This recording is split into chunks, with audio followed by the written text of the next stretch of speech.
This is Unpacked from Pakistan, and you're watching my YouTube channel ISRAELITES, which aims to invoke a little bit of humanity in all of us through awareness and understanding. So I am making this video in regards to Yerushelam, and this is after a very, very unfortunate terror attack in Yerushelam.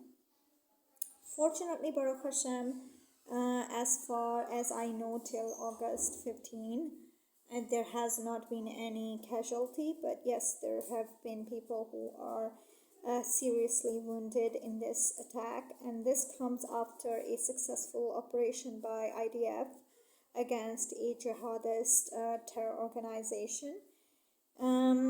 And in the context that they had already sort of intimidated and announced that they would carry out terror attacks inside the territories under IDF and Israel control. So definitely very, very unfortunate, and yeah, especially when the context of it. So what I actually wanted to talk about in regards to Yerushalayim is explaining the significance of Yerushalayim, Mount Zion, the temple, where the two Jewish temples stood was actually Zion, Mount Sinai, or Har Zion. Har is the mountain and Zion is the sun. Yeah. So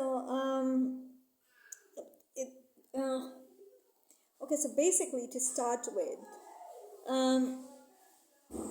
since HaShem himself says in the Torah, in the Tanakh, and in many of the Tzaddikim, the rabbis, the prophet, they have indicated that the relationship between the Israelite and HaShem is of marital context.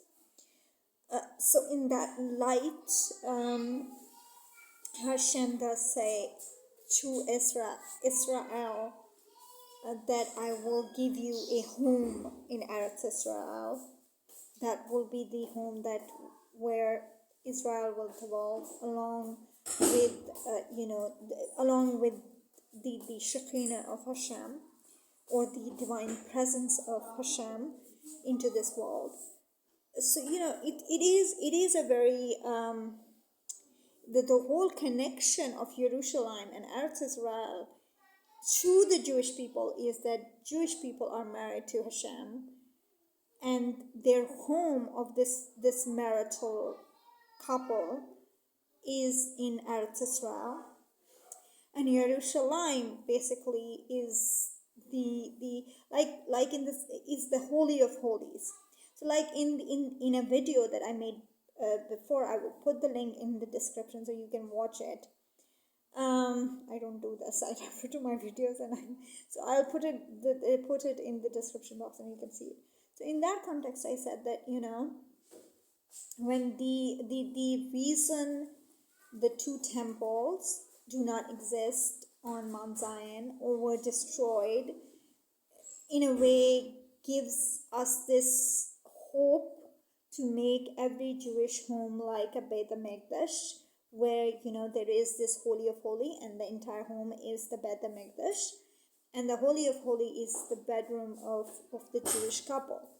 Similarly, if Israel is married to HaShem, then HaShem and Israel as a marital couple live in Eretz Israel, because that is the home which is given to the Israelite, which is the feminine aspect of this marital relationship, and HaShem is the feminine aspect of this marital relationship.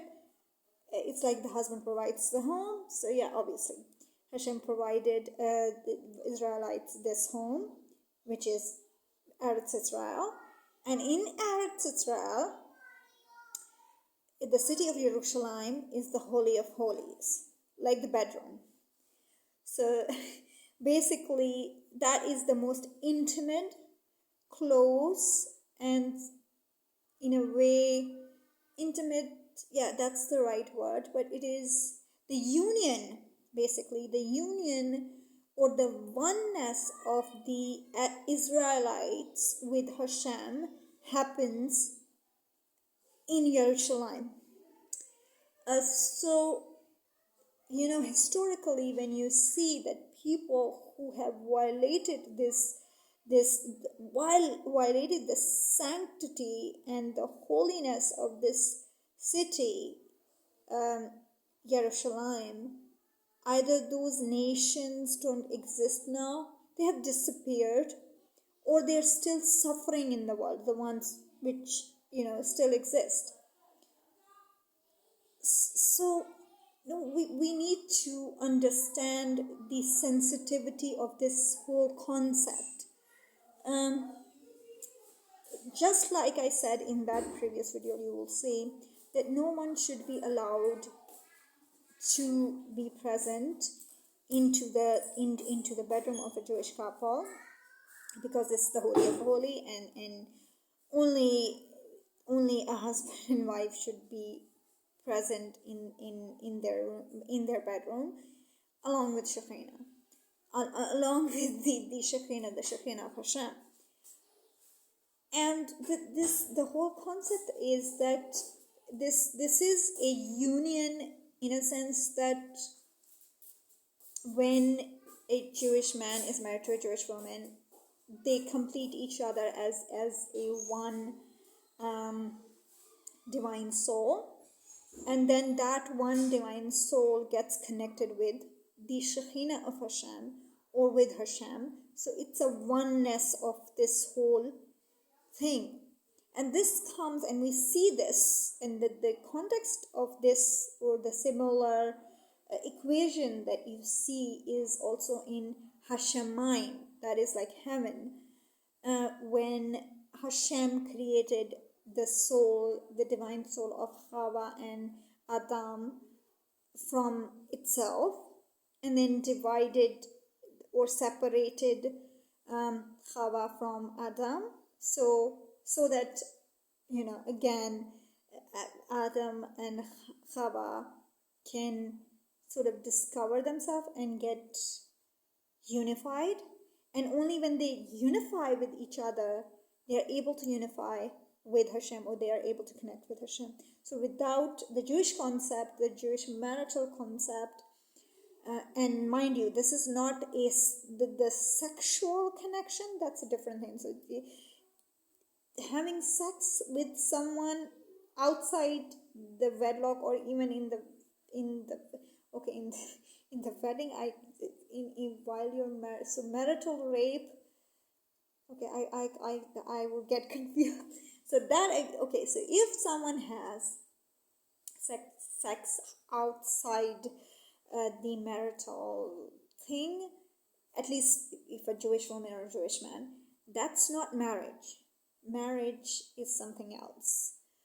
So, for example, a Jewish man can have sex with or sleep with a Gentile woman. That's not marriage. That's not marriage. Yeah, halachically, like legally and religiously, no, it's not a marriage. So it's just sex. So that is not. We're talking about marital thing. And ideally, one should marry their soulmate and fuck around with other people. No, I'm kidding. So ideally, you should look for your soulmate and get married. Ideally. But if somebody sleeps around with random strangers, it's not marriage. 1, 2, it's not healthy. 3, don't be judgmental, but if you do, it's like, okay, sinful, but that is meaningless. So sex does not have value, but marriage has. And marriage with your soulmate has an special significance.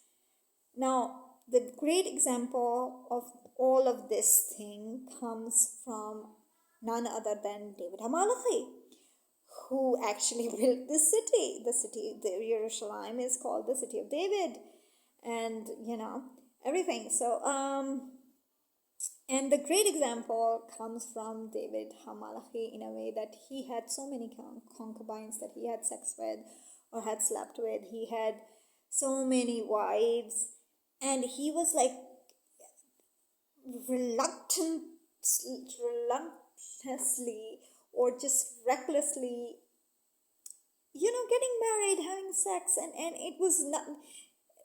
Of course, there were great battles, and his achievements were there, but he actually didn't connect it with HaShem to that level, despite the fact that he did wrote Psalms. But he wrote Psalms when he was not married. He was actually a shepherd, and he was composing these Psalms and writing the Psalms. And he wrote Psalms when he was married also, in that context also. But that was a confused... those Psalms are more like he is in pain, he's confused, he's like that. And then he's looking for something. And in comes Bathsheba.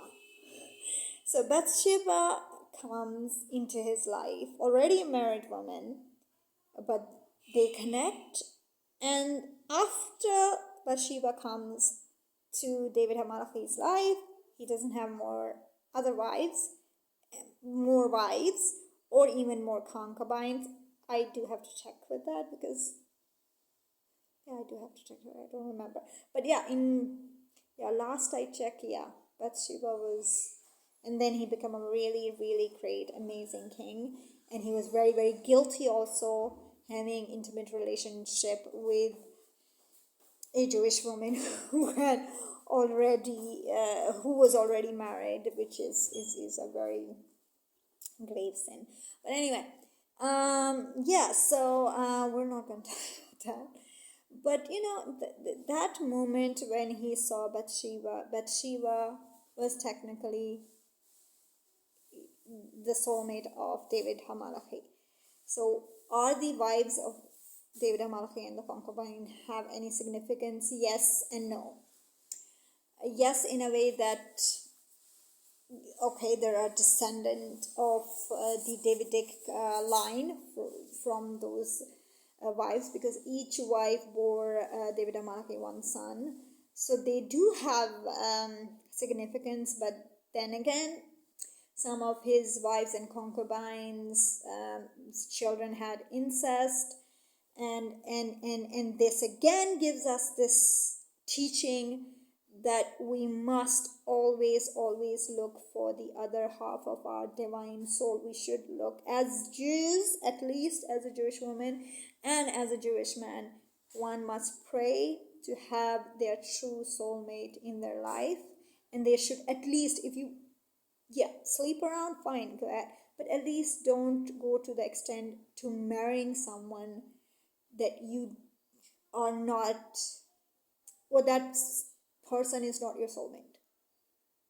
And of course, in the very materialistic, very practical lives that we live, we do not know that who is our soulmate. So in that case, we have to actually pray a lot to HaShem to guide us in this regard and take us to our soulmate. And I think when we yearn to be with our soulmate, our divine soul gets connected to HaShem, and then HaShem makes and carves your sort of life and your direction and your decisions, and eventually get you to your soulmate. So, and it is true. And if someone, a very frequent commenter, Hayek, you think Hayek, I can't even pronounce your name right.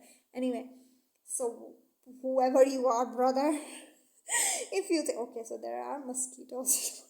We have been having a lot of monsoon rain, so a lot of mosquitoes and bugs and flies and stuff. So excuse me. And we had electricity shutdowns that we will not talk about. Anyway, coming back. So always pray for your soulmate, and it is good to be with your soulmate, because then your relationship is actually very divine. It is not very sexual. Again, sex has a very powerful spiritual divine meaning, because it's actually sex through which you get to know HaShem, and you actually bring HaShem into this world. Yes, that's very true. Yeah, and I'm not crazy. Neither I'm a witch.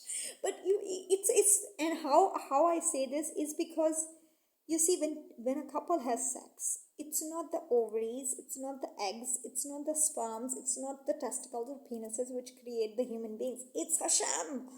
HaShem gives the soul and also allows life to get manifested in a woman's body. So that cannot happen. You see, there has been so many Hasidic women, Tzaddikim, and very righteous women. They have not had children. It's not like that they're not good or they are undeserving. It's because HaShem doesn't wanted them to have children. So it's HaShem who wants or who decides when a couple, Gentile or a Jew, would have children.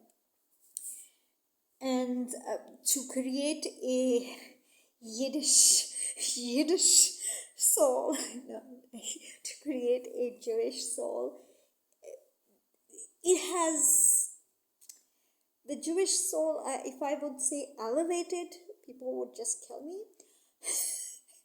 out of terror.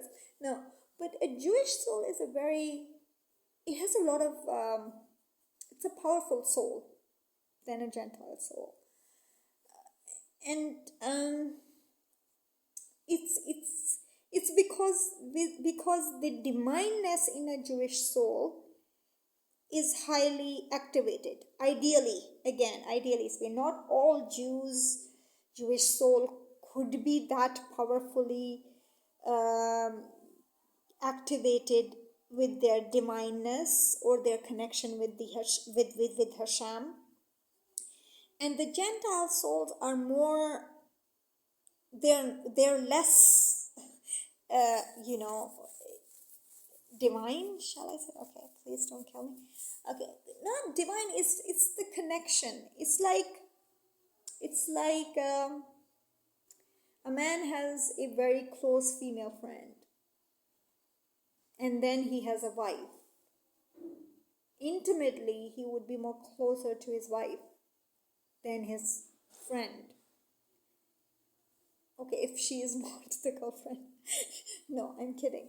But, generally speaking, even if someone is your friend and then you have a girlfriend and then you have a wife, emotionally and spiritually and ideally and morally, that man should be more closer to his wife, and then a little bit more with the girlfriend, and then the boundary in that context.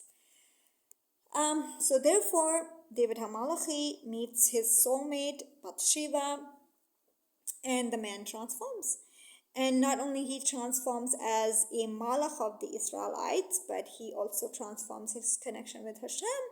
And then HaShem finally asks him to build the Beit HaMikdash, and he is not able to finish it. He started the project, and then HaShem told him that, okay, you were a good man and all that, and now your son is going to finish this real estate assignment that I have given you, and build the Beit HaMikdash. But this thing that I have I put forth is in regards to this Unpacked video, in which put the link in the description box. And in that video, this lady says that Theodore Herzl, who started the Zionist movement, visited Yerushalayim, and he felt very disgusted, and he thought that the Yerushalayim alleys and streets are filthy, and Yerushalayim is not worthy of, this Zionist movement and the, the Jewish state that he dreamt of, because of the underdevelopedness or filthiness or whatever. And I can totally understand why he felt that way as a Jew, as an Israelite, in fact, as an Ashkenazi Jew who have a little more sensitive, soul in terms of the Shekhinah of HaShem. It's like I can equate his feeling of feeling filthy and disgusted by looking at Yerushalayim as, how would a wife or a husband feel coming into a house, and then he would see a random stranger coming out of the bedroom with the wife or the husband. So, I mean, you enter your home, which is your Beit HaMikdash, and then you go to the most sacred and holy place, and then you find, oh my God, extramarital sex is happening out of our bedroom, in our bedroom. So obviously, that wife or that husband would see this stranger man or woman, whatever the case is. As a husband, you will feel angry and disgusted, and you want to file for a divorce, and you feel disgusted and filthy. As a woman, you would just die. As a woman, you would also feel very, disgusted and whatever, and angry and want to file for divorce. So it is that sort of a feeling that, when your marriage, when your bedroom is violated like that, it is filthy. And I think that is exactly how I feel when I see Al-Aqsa Mosque and all those Palestinians on Mount Zion as an aspirant Jew, because that place is the Holy of Holies, and only Yiddish people, not right. Okay, I am in love with the Russian. No. So only Jewish people should be there, because that's the way it is, and that's a very serious matter. Yerushalayim is meant to be this most intimate and sacred place for the Jewish nation, Israelites, and also HaShem. So HaShem is an equal partnership in this marital relationship.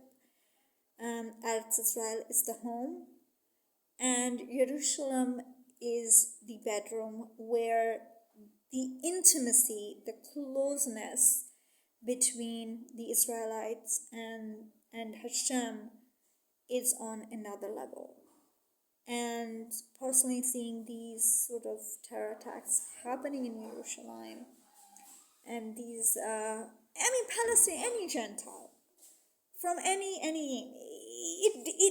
actually violates Yerushalayim. It makes it filthy and bad. Outside Yerushalayim,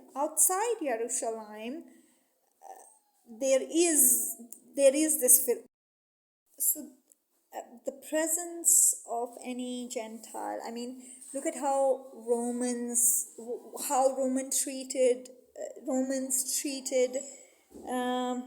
treated Yerushalayim.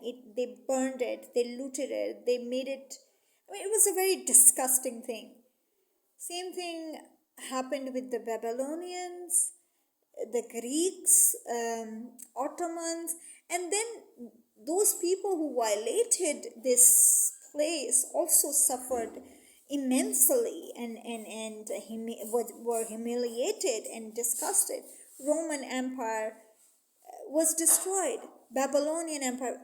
Assyrians, every empire which violated this sanctity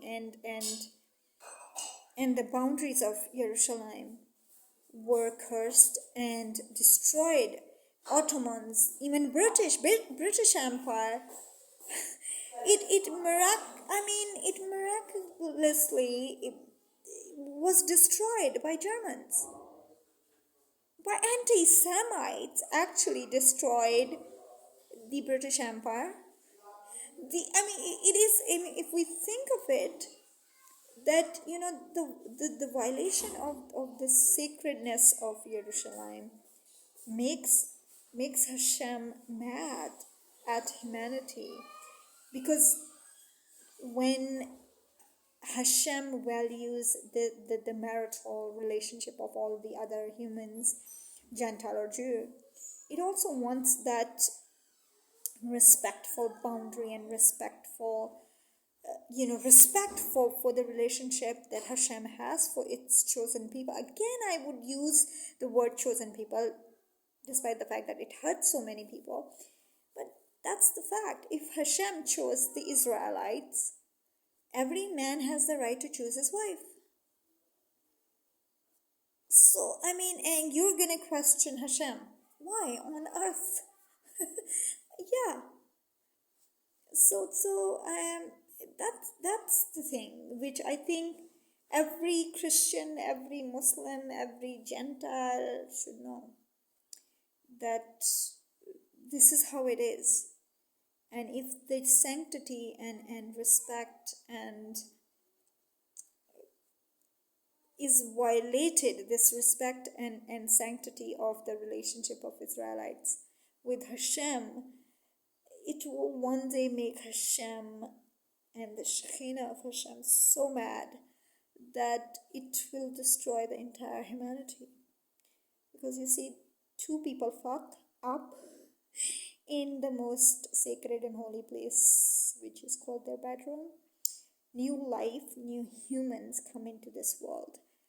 Please, for Christ's sake, do not make this entire world, and for Muslims, do not make heaven a brothel. Please.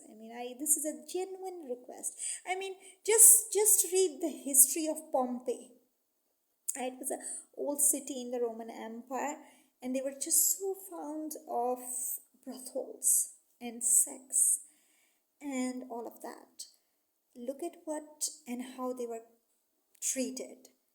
And then, of course, Sodom and Gomorrah is a great example. But okay, we are not gonna go and read passages from Torah and Tanakh, because obviously that is not for everyone. Just like a couple's ketubah is not for every other person. Torah and Tanakh is also only for the Jewish people.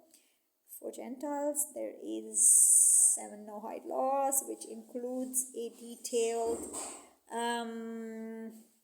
constitution. In the case of Muslims, they have the Sharia, which they can change and whatever, because HaShem did said that you should make a law system for yourself based on morality and human values. And that is the advice for every other Gentile group. But for the Jewish people, there is this ketubah, which is called Torah. And then there is Naviim, who had interpretations and prophecies, the continuous communication. So Naviim and Ketuim was added to it, but the Ketubah actually is Torah, the giving of Torah, the 5 books of Moses. So yes, think about it, and it is a very, very serious thing, which I think every Gentile should give a thought. And do read the history of Pompeii. Don't read Sodom and Gomorrah. And know the difference. Okay, knowing the difference between marriage and sex is also very, very important. do give a thought to it too.